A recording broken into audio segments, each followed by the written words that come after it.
Our next speaker is Mr. Zach Laba, Deputy Director of Programs for FreedomWorks Foundation. We missed that part, but we got it now. So let's give Zach a warm welcome.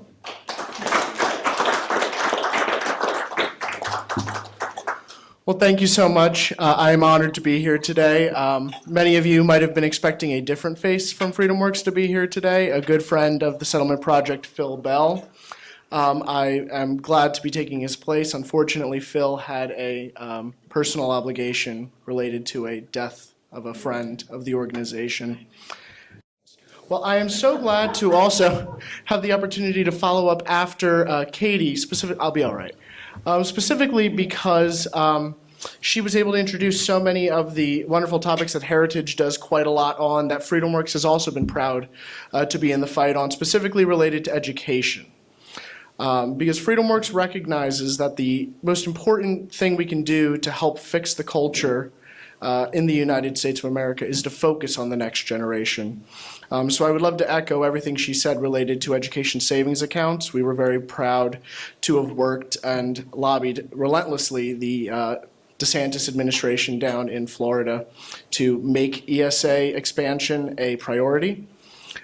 Through my coworker, Mrs. Laura Zork, our Vice President of Programs, who is today down in North Carolina speaking to parents and school board candidates in North Carolina in order to continue the fight to improve educational standards across the country. But what I would like to introduce today to all of you is what FreedomWorks is looking at. I'm just going to put this down here. In the future. And as well on Title IX, I must say, that was truly a great fight. Heritage was a leader in blocking the Biden administration's Title IX. They call it an update, but it's more of a complete reimagination and destruction of what Title IX is supposed to do. FreedomWorks as well drove comments into that fight, and like I said, I believe they're still going through them. So we've successfully delayed, possibly through the next presidential election, that going through. So, but I want to talk today because I really appreciate the point of this panel, which is restoring the culture in America and its politics. And I don't think we can really do that without having a conversation about the generations to come and what we're seeing from younger voters. And I would like to say that I have some good news and some bad news on that front.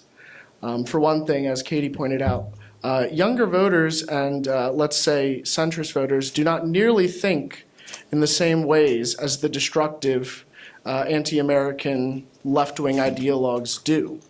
And sometimes it's difficult to convince people of that.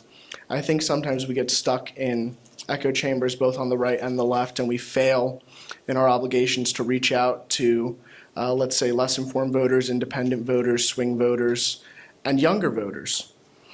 So FreedomWorks is really moving in the direction over the next 2 years of focusing on congressional elections, which FreedomWorks for America, which I was identified with, that is our PAC. They are not active right now. We will be gearing up for 2024, so be on the lookout for that. But the FreedomWorks Foundation right now is going around the country. We're on tour.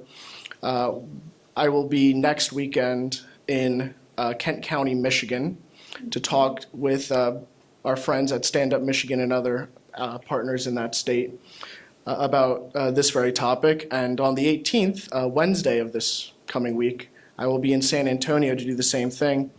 So I'd like to introduce a little bit of that to you here today. I don't have any slides prepared, but I'm always happy to share our research. Independent voters, particularly center-right swing voters. As a movement, we have been systematically failing to reach out and capture those voters. And the good news on that fight, at least, is there are so many issues with which they identify strongly with what we as a movement are promoting, specifically under the terms of good governance. I think everyone in America knows at this point, even if they refuse to admit it, that the party that will, I shouldn't say party. Let's not speak in terms of partisan politics. Let's talk about good governance in the sense of America's commitment to fiscal responsibility, discipline, and strong financial principles. Voters overwhelmingly who identify as independent in the 25 to 40 age bracket agree with statements such as future government spending will lead to increased taxes for me. They agree with statements like, I want to see a candidate who believes in fiscal responsibility. And they agree with statements like, oh, I'm going to forget the third one. But the point remains that if we fail to reach these voters where they are and bring them into the fold and attract them towards, let's say, firmly rooted American principle-based political and policy decisions, we will lose the next few generations. And I worry deeply because I know so many so many leaders in this room are concerned with election integrity and election protection. I fear by the time we fix the electoral system in this country, we will have not enough voters left to actually win elections. So that's a little bit of an introduction. I'm sorry my notes weren't prepared. This was a last-minute adjustment to my calendar, but I'm very happy to be here with all of you today, and I look forward to the discussion we're going to have, and I'm happy to turn it over to our next speaker. Yes, sir. Your question is for who, sir? Yeah, for the guy. Which one? Zach. Okay, Zach. You can stand, sir, and we'll get you the mic. Great. So you see, he was talking about fiscal responsibility, small government. That's the kind of thing that, political leaders, they are supposed to follow. But also he talked a little bit about inclusion, and I love it, the word inclusion, because, when we talk about conservative issues, sometimes you have some disconnection with diversity, and you have a wonderful opportunity, because when I become citizen, do you know how many countries the people become citizen together with me? More than 46 countries. 46 countries. We become citizens, we're going to vote, we don't have anybody that talk about us. Everybody talk about illegal immigration. You know that. And for that reason, I was the first voice that I support President Trump when he say, build the wall. So Javier, what was your question, just so we know? Yeah, the question is, essentially what you can do to, become part of your movement. These 46 nations that they become American citizens, they are there. They are everywhere. When you talk in the name of these people. Talk about first generation American citizen.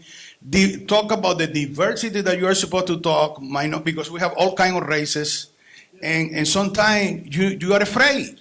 You are supposed to talk about them because it's going to be great. It's going to be great if you talk about these people that they become citizens, and they are citizens already, and they don't have any voice talking about them, Thank you, Javier.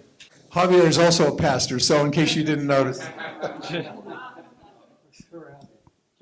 Yes, I could feel the energy of the pulpit while you were talking, Javier. But and that's a really great question. And I just want to say, in response to that, I think a bit of what I was trying to ramblingly get across when I was up there was far too often we fall into our own echo chambers. And, I really applaud the work that, what the Family Foundation is doing in getting the courage of the church back to speak about policy and conviction.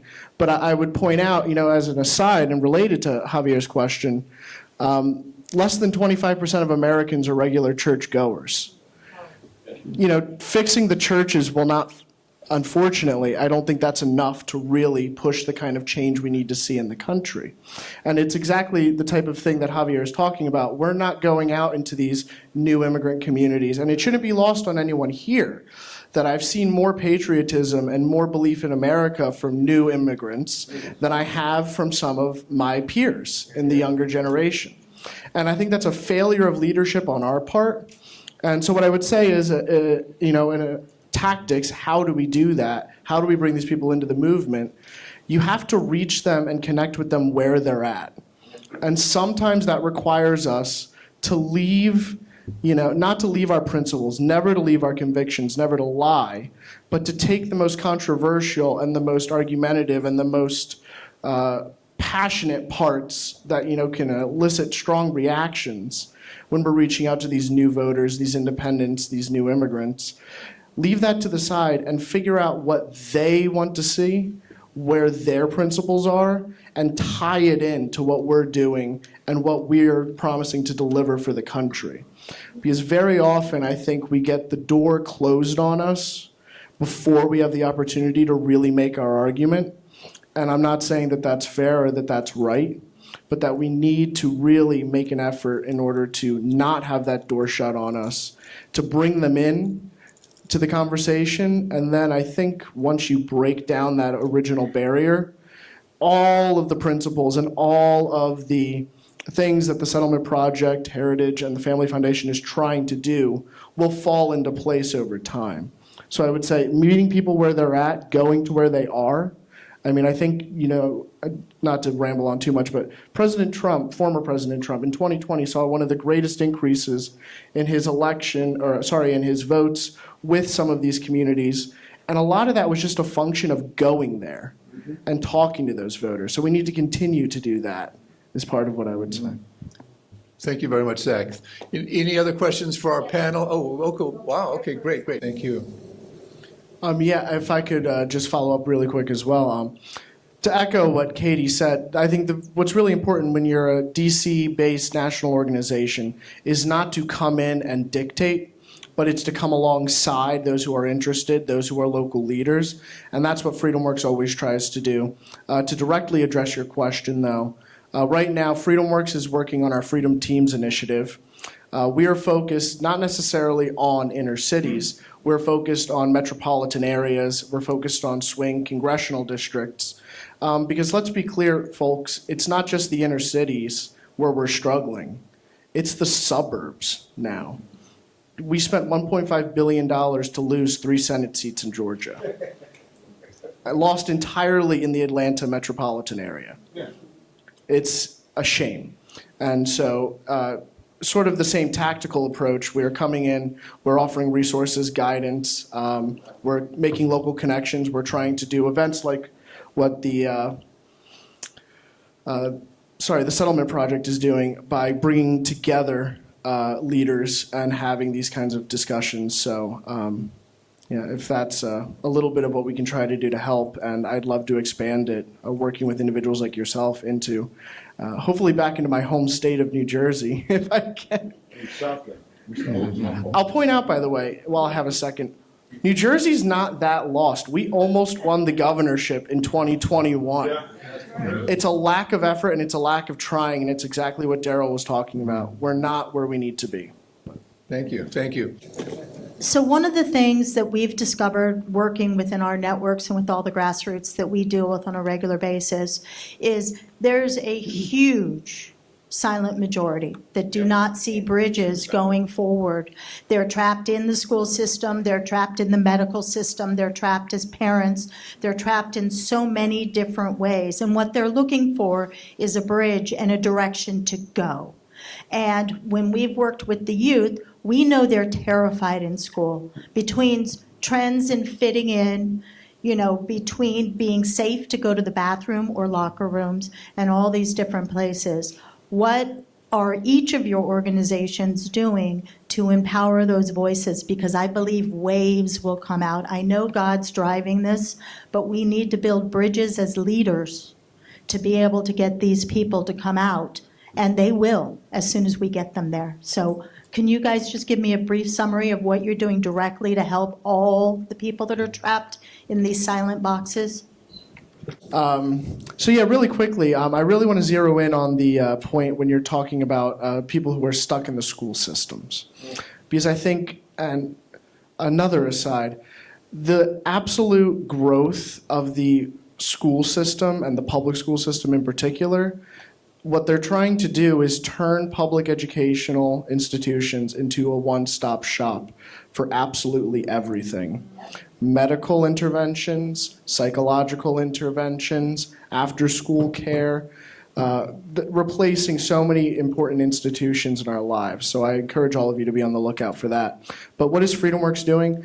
Well, I think all politics is local, but education policy and educational outcomes, that is hyper-local. So what we're doing in part is trying to encourage and train school board candidates who I think will be the bridge, because it's so much easier to get individuals who are stuck in these boxes to come out and be bold on a local candidate or a local issue first before dragging them up the chain to, getting involved in big, scary national politics. So I would encourage, what are we doing? We're training potential school board candidates. I think that is such an important part of what our Building Education for Students Together program does, because these candidates need help. It is very difficult to run as a first-time candidate for local office, especially when you have union money and so many other things stacked against you in those elections. So I think additionally, it's about sharing resources and exactly the kind of thing that you mentioned I would bring to individuals. What we try to do is we have parent empowerment toolkits, we have parental rights and education toolkits that I try to distribute both electronically and physically to these parents, so that when you get one person in the community on with the message, they're that local leader who can distribute that across so that people know that they're not alone. What keeps the silent majorities down is that everyone's quiet and nobody knows that they're a part of it.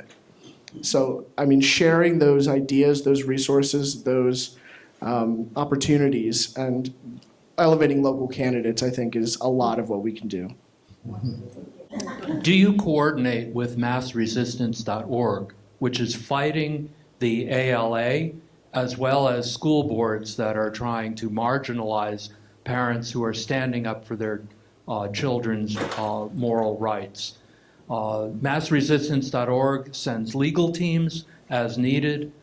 They have a website that includes what they're working on, and they are eager to go into school board meetings representing parents who are being barred. I, as well, am not personally familiar with Mass Resistance. I would love to check it out. We do work with the American Federation for Children, and we also work with, and I can't believe I'm blanking on the name of it, but a legal organization, not the ADL. Definitely not the ADL. Oh, thank you. The Alliance Defending Freedom. Yes, and they do similar work with sending lawyers and resources to help fight with school boards who bury the rights of parents. And really quick, we might have more questions, I don't know, but to follow right off of that, this is why I would implore everyone in the room, all of the organizations that are able to, the number one legislative goal related to education policy needs to be school choice and educational freedom. Parental rights are up there, but if we can break the back of the public school monopoly, you will open up an avenue for parents and families to choose the educational backgrounds that best fit their children, and you will absolutely empower potentially religious parents to choose religious background education for their children, which is their absolute right as a family and as parents to do. Amen. Amen. Thank you, Zach. Yeah, let's hear a round of applause for our